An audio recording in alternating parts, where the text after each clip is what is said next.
পুৱা ভাগত আমি ঘটনাটো গম পালোঁ। এজন OC ইয়াতে নিহত হৈছে আৰু এগৰাকী মহিলা গাত গুলি লাগিছে বুলি আমি স্থানীয় ৰাইজ হিচাপে আজি আহিছোঁ। খবৰটো পাই খুব দুখ লাগিছে। সমগ্ৰ আমাৰ অঞ্চলটো এটা বদনামত আমি লাভল অঞ্চলৰ ৰাইজ পৰিবলগীয়া। এনেকুৱা ঘটনা আগতে ঘটা নাছিলে, কিন্তু এইবাৰ প্ৰথম ঘটিছে আমাৰ এই অঞ্চলত। আৰু মই আটাইতকৈ চিন্তা কৰিবলগীয়া বিষয়টো হ'ল তেখেত এজন নামৰূপৰ OC। আজি নিশা 2টা বজাত 70 কিলোমিটাৰ তেখেত কিয় ঘোঁৰামৰালৈ আহিবলগীয়া হ'ল? আৰু চৰকাৰক এটা উচিত তদন্ত ল'বলৈ আমি এই ঠাইৰ পৰা অনুৰোধ কৰিছোঁ আৰু দোষীয়ে উচিত শাস্তি পাব লাগে, যোনে দোষী নহয়। ভাবে নেকি যে সন্দেহ প্ৰকাশ কৰিছে স্থানীয় অঞ্চলৰ প্ৰেমজনিত সম্পৰ্ক এনেধৰণৰ হ'ব পাৰে? পূৰ্বেও আহে নেকি? স্থানীয় ৰাইজেতো কৈছে, আগে পিছৰ মানুহজন ইয়ালৈ আহিছে।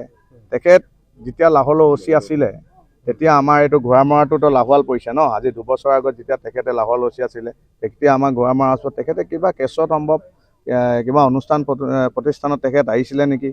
কাৰণ তেখেতলোকতো গৰাকী বুলি এখন বিদ্যালয় আছে। সেই তেখেতে আহোঁতে সম্ভৱ তেতিয়াৰ পৰা এটাৰ ঘনিষ্ঠ ঘৰখনৰ লগত সম্পৰ্ক হৈছে নেকি।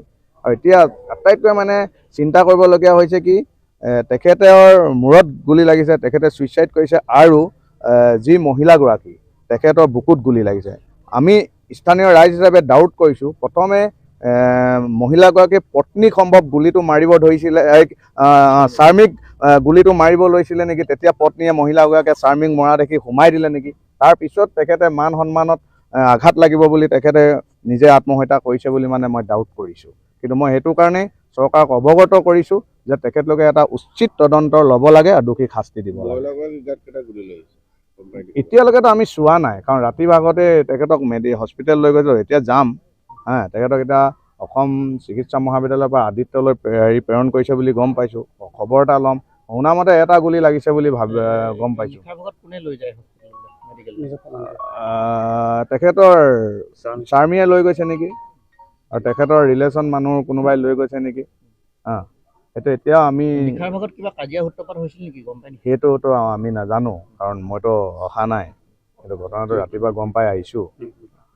গাঁৱৰে নিৰ্বাসী আছিলে বিষ্ণুপ্ৰিয়া বাসগিৰিতে আজি এই আৰক্ষী বিষয়া আছিলে অনুপম গোৱালা নামৰে বিষয়াজনক আমি নিজৰ গুলিৰে, নিজৰ পিষ্টল গুলিৰে আত্মহত্যা কৰিছে বুলি আমি বিশেষ সূত্ৰৰ পৰা আমি অৱগত হৈছোঁ।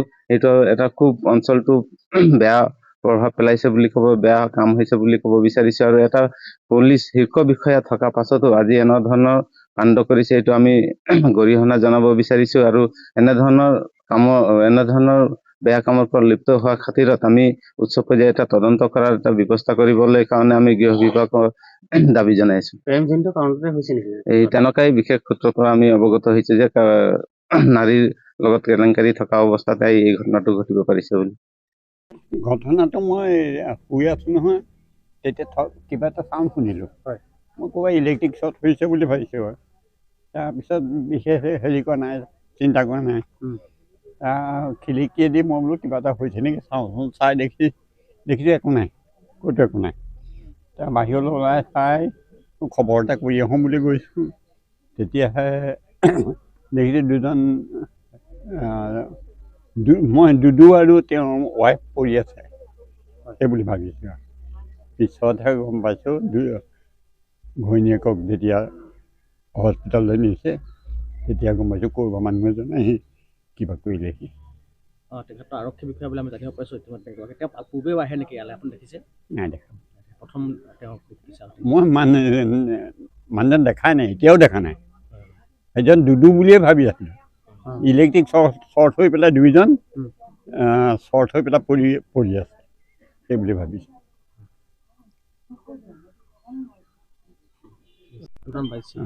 আপুনি ঘটনা শব্দ শুনাৰ লগে লগে বাহিৰলৈ ওলাই বুলি? মই অকণমান লগে লগে যোৱা নাই, লাহে লাহে গৈছোঁ। মই বিশেষ চিন্তাই কৰা নাই, ক'ৰবাত ৱায়াৰ শ্বৰ্ট হৈছে সেই বুলি ভাবিছোঁ।